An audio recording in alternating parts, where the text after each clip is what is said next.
Now again, to be clear, this video is not meant to shame anybody. If you bought the Switch 2 or you're a part of Nintendo Online and you're loving it, I think that's great, truly. I am not here to steal joy away from anyone. This video really is just to talk about how I can't ignore how much my own relationship with Nintendo has changed over the years. And I don't love them anymore. Not the company, not like I used to. And that's difficult to say out loud because I grew up on these games. I spent summers chasing stars in Mario 64, winters decorating my Animal Crossing home, racing my siblings in Mario Kart, riding Epona across Hyrule Field like it was the most magical thing in the world. What's going on, dudes? It's your boy Andy Matrix. I am back on Angry Guys YouTube channel. Gamers are calling the Nintendo Switch 2 a scam. They're calling the Nintendo Switch 2 a scam, and they're done. A lot of gamers are done with Nintendo. Now, let's be real. They're not necessarily done with the video games, but they are done with Nintendo as a company, Nintendo as a console, Nintendo as a corporation. They do not care about it anymore. I think a lot of gamers are developing the mindset of just, wait for the games that you want, and whatever platform that game is in, use that platform. But nobody's going to be loyal to these, to these gaming companies. Guys, if you have not heard of me, my name is Andy Matrix. Go ahead and check out my YouTube channel, Andy Matrix Gaming. I talk about anime, gaming, and Japanese culture. Also, I have a separate YouTube channel called Andy Society where I talk about social issues and economic stuff, right? Everything that are happening in the economy, like the cost of living, such and such. And make sure to follow Angry Guy on Rumble because YouTube is the censor station. And Angry is uploading his videos on Rumble because there's more freedom over there. It's much nicer over there. And I actually agree with him. Go check that out as well. And guys, do not let anybody tell you that you will own nothing and be happy. Angry Guy has created a crypto academy where you can learn, how to invest for the future. Now, let's go ahead and get started. So, one of the reasons for making this video is because there was this YouTuber called the Background NPC who made a video about, I guess, how she was breaking up with Nintendo. You know what? I've seen a couple of female YouTubers saying that they're going to break up with Nintendo. And I think we're all kind of in that same boat. Although we don't frame it in a relationship. But, yeah, she says she's basically breaking up with Nintendo. This is kind of like the last straw. Nintendo was our entire childhood. It was my childhood. It was your childhood. I mean, we all grew up with Super Mario. Right, Super Mario, Yoshi, Legend of Zelda, Kirby, all that stuff, right? That's what we grew up with, along with the Cartoon Network and Disney, right? And one of the things that I like, what she did say is that Nintendo is basically the Disney of gaming. And it's kind of funny because now Nintendo has a theme park. Nintendo actually has a theme park now, so that comment is more relevant than ever. Yeah, so a lot of gamers are agreeing that the Nintendo Switch 2 is a scam. Right, the Nintendo Switch 2 is an all-out scam. I mean, it's just literally just no ownership, no nothing, and it seems very low effort. The Nintendo Switch just seems very low effort. As a hardware, while you have the Steam Deck, you have recently Microsoft Xbox come out with a handheld gaming device. It's more powerful than a Nintendo Switch. So it just goes to show you that Nintendo is there. It's like they're not even trying hard enough, or I don't know what it is, but they're not putting in the effort, bro. They're really not putting in the effort. And that's why I said this in a previous video. Once millions of people start moving over towards PC gaming, Nintendo's not going to have a choice but to take all their intellectual properties and make them available for PC. That's what they're going to have to do. They're going to have to do that. All right, but anyways, let's go ahead and see what the Background NPC YouTuber has to say. Here we go. So the Switch 2 is out, and honestly, I wish I could say I was excited. I really, really wanted to be excited. Like many 90s babies, I grew up on Nintendo. They were my very first gaming love. And not just the games, but the feeling of them. The wonder, the warmth, the way they pulled you into a world and made it feel like home. Ocarina of Time was the one that really awoke something in me. That opening in Kokiri Forest with the Deku Tree, riding Epona across Hyrule Field, it all felt so massive. Like a real world was tucked inside a little cartridge. And then Majora's Mask came along, and my little self had never felt such anxiety. That eerie moon, the ticking clock, the emotional side quests that made you care so much in so little time. It was the very first game that made me feel something beyond just fun. It was sad, confusing, kind of strange at times, and very deep. It wasn't just Zelda. I was obsessed with Super Mario 64, running wild through Peach's castle, jumping into paintings, discovering every secret star. That game felt like true freedom. And then there were classics like Kirby's Dream Land, Yoshi's Story, Donkey Kong 64, Star Fox, Metroid Prime, all completely different and wonderful in their own way. And every one of them had a vibe, a soul, that Nintendo spark that made it feel like you weren't just playing, you were being let in on something very special. And then my parents bought me the original DS, and just like that, the whole thing was cracked wide open for me. That's how I found Animal Crossing Wild World, and I was hooked. I spent hours in that little village, rearranging furniture, writing letters, fishing for red snappers, and visiting my best friend's town during our weekly sleepovers. Even now, just hearing the soundtrack makes me very emotional. It takes me right back to those quiet, cozy afternoons after school, all curled up with that clunky silver DS with nowhere else that I needed to be. Truly the epitome of nostalgia. I didn't know it then, but those games were helping to shape how I saw everything. Stories, characters, even myself. And for a while, it really felt like Nintendo understood how to make something that mattered. And it didn't stop there. I basically owned every major Nintendo console, starting with the N64, GameCube, Wii, DS, 3DS, even the Wii U, which, in my humble opinion, was ahead of its time, by the way. But I owned all of them. And when the Switch was announced with Breath of the Wild, I was beyond excited. Like, very cringely crying at the announcement trailer excited. As a Zelda fan, it was everything I'd ever wanted in a game, and to this day, it is still one of my favorites. That launch brought back so much of the old magic, which is probably why I held on for so long, and I even wanted to work for them. Like, genuinely. I applied to corporate Nintendo PR jobs probably 15 to 20 times. I'm not even exaggerating. Back in 2019, I was pursuing PR, and when I got the opportunity to go to E3 that year, the very last E3 by the way, I actually spoke with a Nintendo PR team in person. It was magical. The Nintendo section of the event was so overwhelming and electric, and I remember thinking, this is it. This is what I want, and this is what I want to be a part of. So please, hear me out. What we are about to discuss isn't coming from someone who's out to bash Nintendo. This is coming from someone who genuinely, wholeheartedly, even at times very cringely, loved Nintendo and their games, and really believed in what I thought they stood for. But over time, I've started to realize that maybe Nintendo isn't the company I thought they were. What I've seen over the last few years is that my nostalgia goggles have been working overtime, and they've kept me from really seeing the true nature of a company that I once held so dear to my heart. So, let's dive in. And let's start with the release of the Switch 2. It's officially out now, and sales are booming. Records are being broken, and over 3 million units were sold worldwide on release day. People are also loving Mario Kart World, and I'm genuinely very happy for them. Yes, the game looks like a lot of fun. I just wish I felt something, because more than anything, I just feel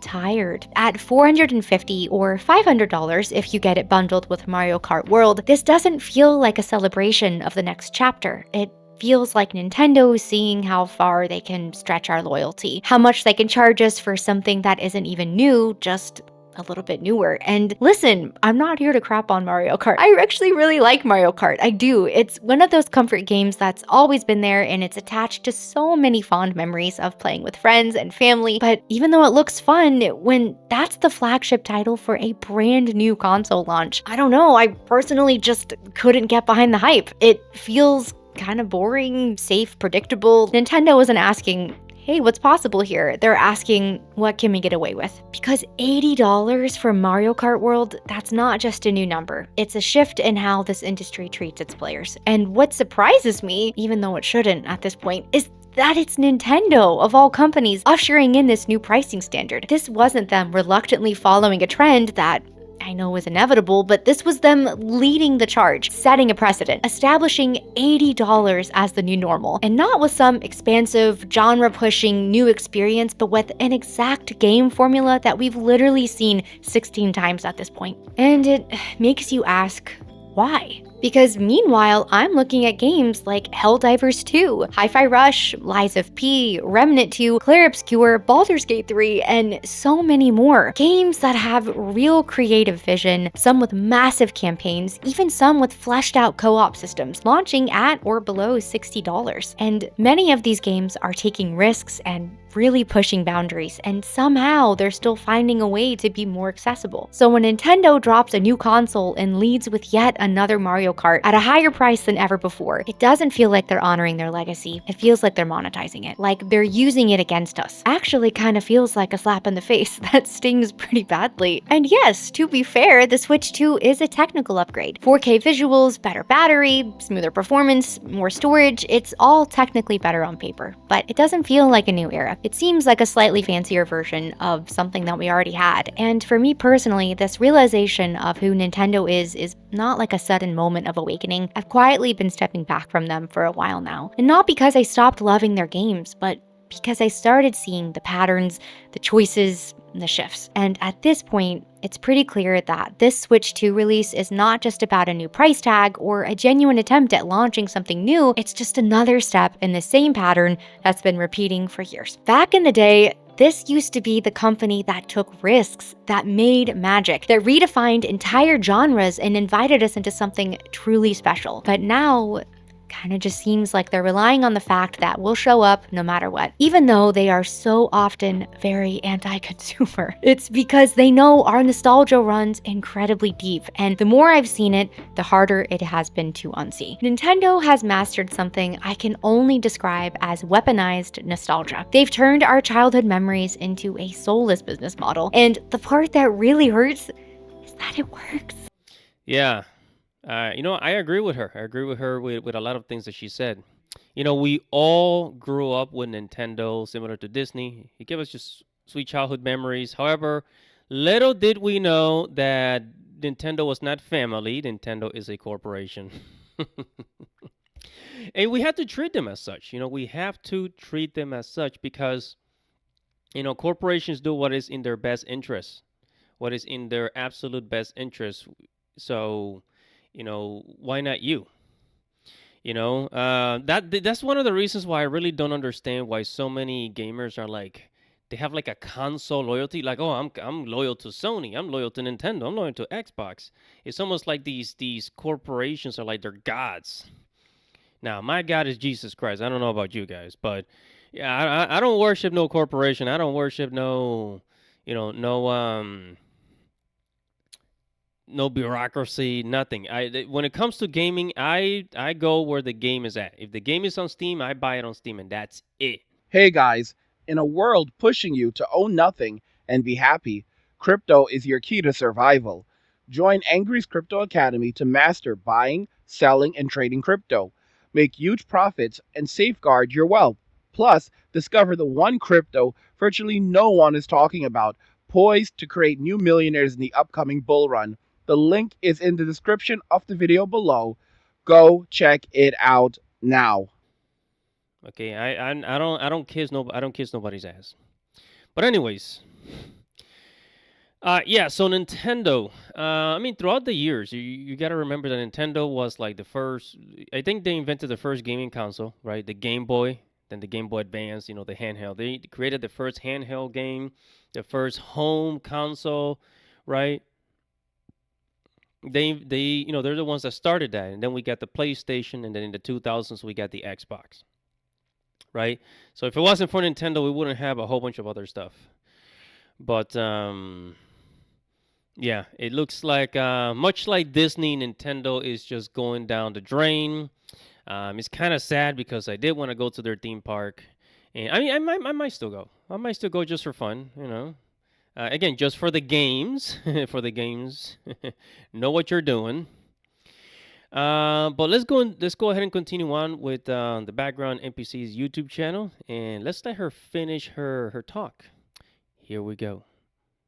It worked on me for so long. I've been the Nintendo fangirl who's bought the remakes, re-releases, and updated ports, even though I knew deep down that what they were offering was not anything new. And looking back on it, I don't know, I guess it was because I didn't feel like I was buying a game, it felt like I was buying a memory. And Nintendo knows that. They know that we remember how it felt to blast through Alien Worlds and Metroid Prime, or how it felt to spend hours raising your perfect Nintendog like it was your actual childhood pet. They know we feel these titles in a way that goes beyond gameplay. And they have perfected the art of re-releasing titles, sometimes only mildly updated, at full price, locking legacy content behind paywalls and subscriptions, and offering nostalgia not as a gift, but as a heartless transaction. And just a quick side note that I found out while I was writing out this video. Do you want to talk about Heartless? Because I just found out that Nintendo actually replaced the voice actress for Princess Peach after 18 years. And they didn't even tell her. She found out with the rest of the world when the new Mario Kart game came out. Like, that's actually insane. But anyway, to get back on track, there's always been a huge difference between celebrating fan love and exploiting it. And for me, it seems like Nintendo has lived long enough to finally see themselves become the villain. So moving on from the Switch 2 release, at some point, I started looking at how Nintendo treats the people who love their games. And what I found honestly broke my heart a little bit, because Nintendo doesn't just protect its legacy, they police it. Let's start with content creators. This is nothing new. For many years now, Nintendo has been going after them. Streamers, YouTubers, musicians, for doing what, honestly, most other gaming companies celebrate, sharing their love for the brand and its IP. Somehow, I managed to kind of turn a blind eye to most of this until the Point Crow situation. He was a YouTuber who was making these really incredible Breath of the Wild mod videos. Fun, creative, and totally original. And then one day, Nintendo claimed and struck 27 videos. No warning, no conversation, just straight up attacked. And it wasn't just his Breath of the Wild mods, it was any content that featured them, including other creators who had collaborated with him. It all got wiped out like a purge. And it made me pause because these weren't leaks and they weren't made to be malicious. It really was just fan content that was made out of love. And Nintendo really cracked down on it like it was a threat. And this was not an isolated case. One that has really stuck with me was Gilvasunner. And if you didn't know, Gilvasunner's channel used to be one of the only places online where you could find full Nintendo soundtracks. For years, Nintendo basically had these locked up very tight unless you were able to purchase a physical CD from Nintendo themselves. They weren't on Spotify, Apple Music, Nintendo's YouTube channel, no official platform to listen to any of it. And Gilva wasn't even trying to profit from this. There were no ads or monetization, just the original music uploaded for fans who wanted to relive the moments those songs came from. It was really a gift to the community. And then it was gone. Nintendo initially sent over 1,300 takedown notices, and after that, it was followed by another 2,200. The entire channel was essentially wiped out, and Gilva closed up shop. And I know this might sound a little bit dramatic, but that was kind of a big turning point for me when it came to how I viewed them. Just a little side note / confession, but as a former Disney adult who has learned the error of her ways, I feel pretty qualified to say this.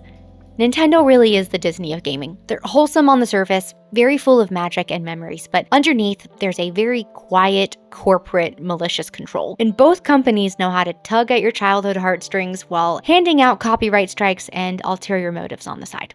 At the time I was watching this unfold, the more I sat with what happened to Gilvasunner, the more it made me wonder, why is Nintendo's music so locked away to begin with? These soundtracks have some of the most iconic songs in gaming. They were emotional, timeless, and they were very deeply personal for so many of us. And like I said earlier, Animal Crossing Wild World was my comfort game. And yet, at the time, there was basically no way for me to go listen to it legally. It felt like Nintendo had locked away their history in a vault, and they just would not let anyone open it up. And from there, I started noticing so many other examples. Fan games getting shut down, community passion projects being wiped out, and listen, I get it. IP protection is legally within their right, but it all just felt like they were going out of their way to crack down on this, acting very aggressive, cold, and even heartless. Especially when you look around at many other companies, Sega, Capcom, Xbox, PlayStation, even some indie studios, and you see them amplifying creators, lifting them up, letting the fans be a part of the legacy. But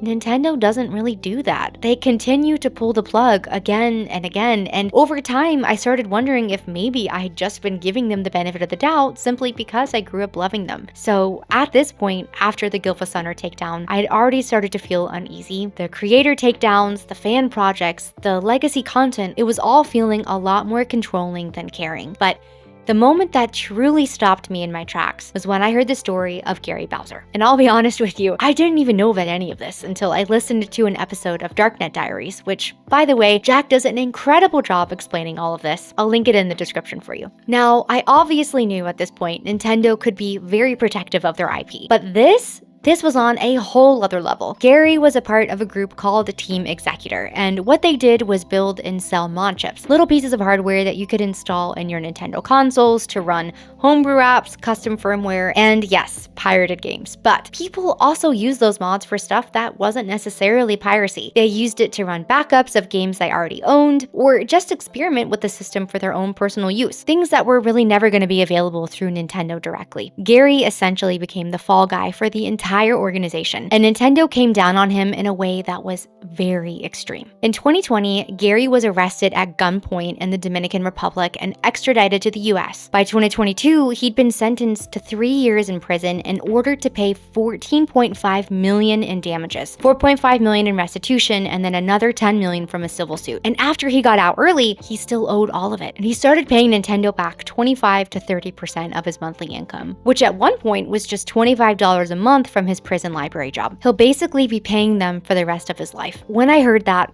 my stomach dropped. I genuinely felt heartbroken for him. Yes, what he and the rest of the team were doing was illegal, and they did profit off of it, but Gary was just one man. And are we really saying the punishment fits the crime here? Because whatever legal lines were crossed, this felt less like justice and more like hatred and wrath. And not just for what he did, but for daring to even touch Nintendo's closed system. And the part that really got me with this is Nintendo tried to get Sony and Microsoft to back them up here, to join the lawsuit and make it a united front against piracy. Both companies said no. Both Sony and Xbox, billion-dollar publishers in their own right, refused to be a part of it. Even they seemed to think that it was too far. And again, I am not here to outright defend piracy, really. There's a whole conversation to be had about access, preservation, and ethics, but this felt incredibly cruel and predatory. Nintendo did not just want to stop Gary from what he was doing, they wanted to make him an example. And for me, this was the defining moment when I knew Nintendo was no longer the company that I had loved for decades.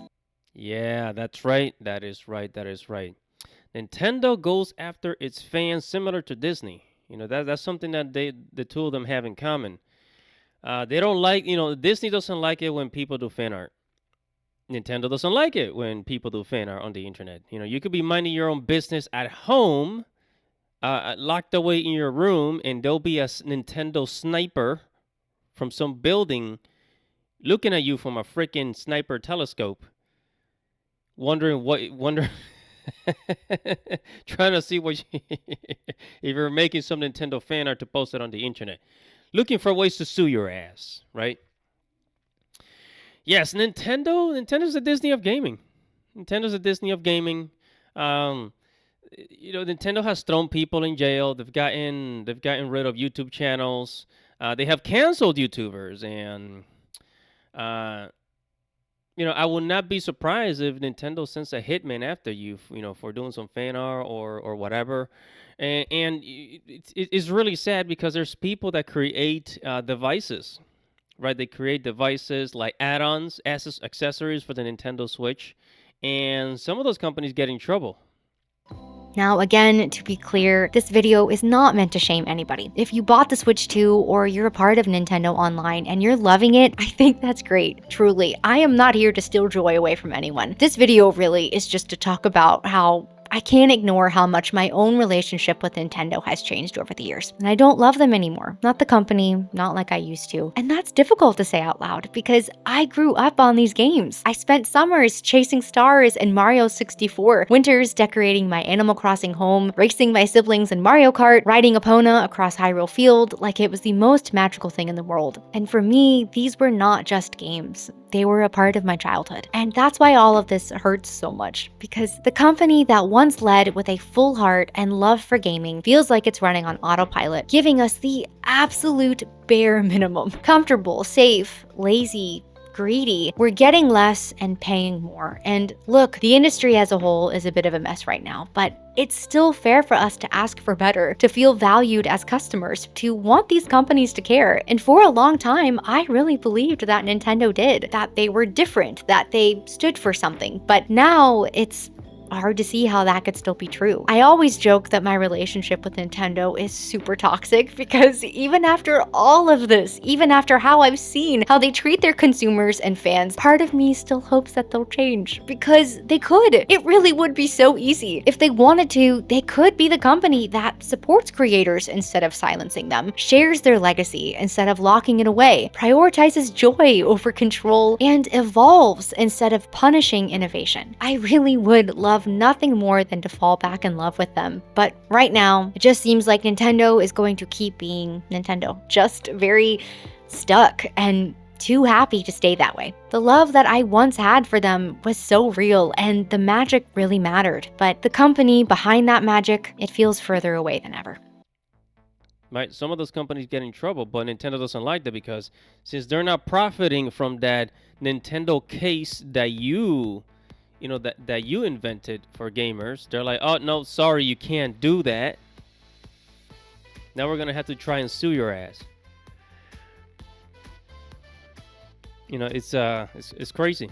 And you would think that these companies will work with the fans that buy their products, and we cosplay as these. We go to anime conventions cosplaying as these characters, and we do fan art. So we do a lot to promote them. We really do a lot to promote Nintendo. There's Nintendo YouTube channels. There's YouTube channels dedicated to Nintendo, for God's sake. Why don't Nintendo work with them?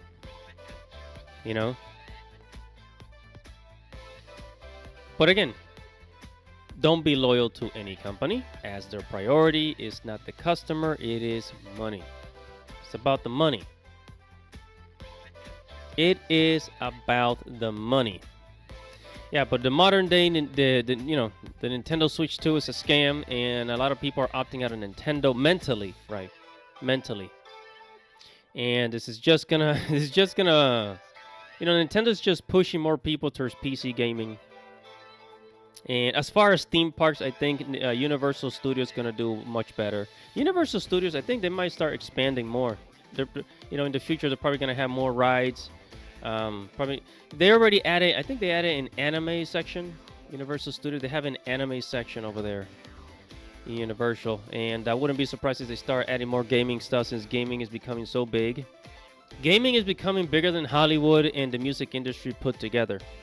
That's how big gaming is. I mean, we're talking about $300 billion industry, just growing and growing and growing and growing. And it's gonna keep growing, and it's gonna keep growing. Yeah, gaming is huge, guys. Gaming is really huge. And here's a video of a guy destroying a Nintendo Switch 2. Oh, what are you doing? I'm so glad I get to be the first person to do this. Oh no, my God. Damaging it. Oh my God. Damaging it. Oh my God, it's plain wrong. Oh my God. Yep. Yeah, I know.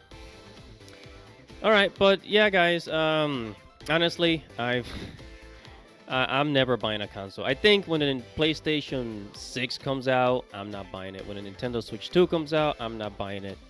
There's people that they just don't deal with consoles anymore. They just do either they're PC gamers like myself, or they just play games on their Android, right? On their Android device, on their tablet, they just get mobile games. You know, a lot of people are getting really detached from, you know, being loyal to corporations because why will, we're at the end of the day, we just don't have a lot of control. The only control we have is what we buy. That's the only control we have. As far as, I don't know, as far as everything else, we really don't have much control in the gaming industry. We are just a customer, so vote with your wallet. That is the best way to send a message to these corporations, these greedy corporations like Nintendo. I'm gonna leave it there, guys. Whatever your thoughts are, make sure to comment below. Make sure to like this video, share this video, subscribe to the channel, hit the notification bell for future notifications. It's your boy, Andy Matrix. Godspeed, baby.